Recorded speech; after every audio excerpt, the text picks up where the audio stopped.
First, I'm very proud here to be speaking on behalf of the UK Vaping Industry Association. Vaping is one of the most disruptive industry of the 21st century, and the UKVIA is a champion of the most entrepreneurial companies in the sector. It's really a privilege to be part of an industry that is changing British lives for the better. The Public Health Prize of Vaping is within our reach, and the UKVIA is determined to achieve it. But vaping's not just about health. Vaping is a true British economic success story. Vaping is a consumer-led phenomenon with innovative companies providing quality products to exacting and knowledgeable consumers. We're thrilled to partner with SME4Labour today. SMEs are the lifeblood of the UK economy, and the UK vaping industry is no different. My own story started back in 2008 when my mother showed me a strange device which looked like an oversized cigarette, but it had a red LED at the end, and when you took a puff on it, something amazing happened. A cloud of vapor appeared that looked just like cigarette smoke. My mother really loved that early electronic cigarette. She'd been a smoker for decades, and she finally found something that could get her off smoking.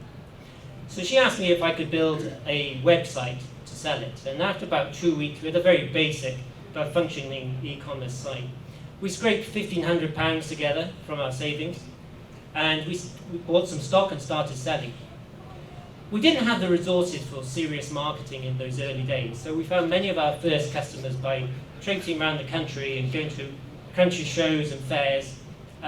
We were often looking for smokers, and when we saw a smoker, we'd pull them aside, hand them an e-cigarette and say, "Try this." But in those early days, something amazing started to happen.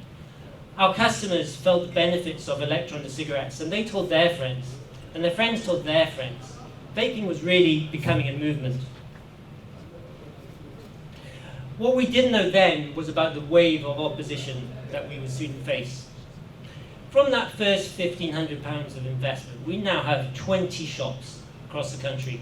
We have over 90 employees, and that includes people in shops and the warehouse, but also skilled positions like data analysts and web developers. Without a penny of government money, we've helped over 100,000 smokers take their last puff from a cigarette and their first puff on a vape. We're close to our customers, and we've seen the real changes in health and lives that vaping can make. One customer who sticks in my mind is a man who had COPD. He wrote to us to tell us about taking his dog for a walk for the first time in 5 years. But vaping has more than just health benefits for customers. Smoking is incredibly expensive, and it costs the average smoker about £3,000 a year to fulfill their smoking habit. We've known people who've got into debt. We've known people who've gone without food in order to spend their £10 a day on cigarettes. Vaping puts money back in these people's pockets. I know one of our customers who had the money saved for a deposit for a house, but she wasn't able to buy a house of her own until she switched to vaping. Mine is a typical story in our industry.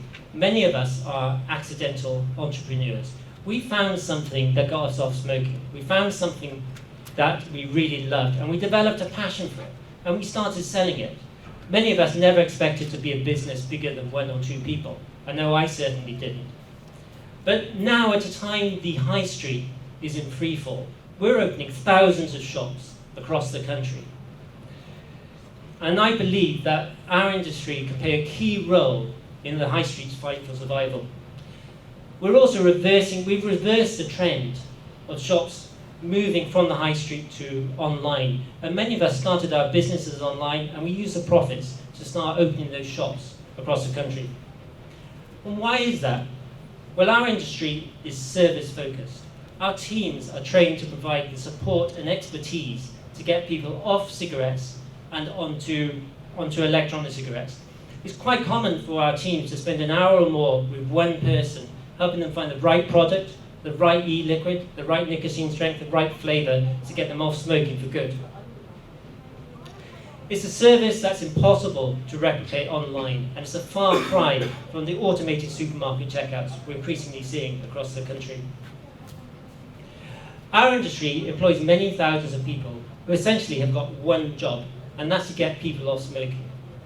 To do that with stop smoking services would cost many millions, but I'm proud that our industry is also contributing many millions in VAT, property rates, taxes, and national insurance.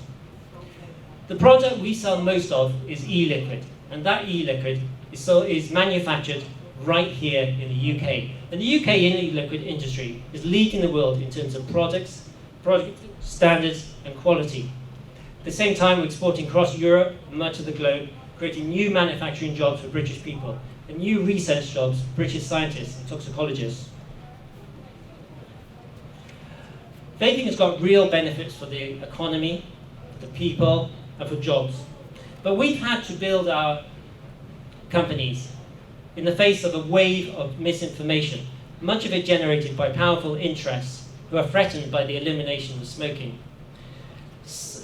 Scientists, Public Health England, Action on Smoking Health, many other bodies are telling us that vaping is at least 95% safer than smoking. But people aren't listening to researchers, they're listening to media hysteria and horror stories. I have no doubt that if it wasn't for this misinformation, the vaping industry today would be a lot larger, and the smoking rates in the UK would be a lot lower. But we've been really fortunate in this country that our government, Public Health England, and many of our MPs have listened to the researchers and not to the media. They understand that while smokers smoke for the nicotine, they die from the tar. I truly believe the vaping industry can continue to support the UK economy, building jobs and helping the government achieve its target of being smoke-free by 2030. But to do so, we're going to need continued support from our government and our MPs to help us eliminate smoking, counter misinformation, and help our smokers enjoy nicotine without dying from the tar. Thank you.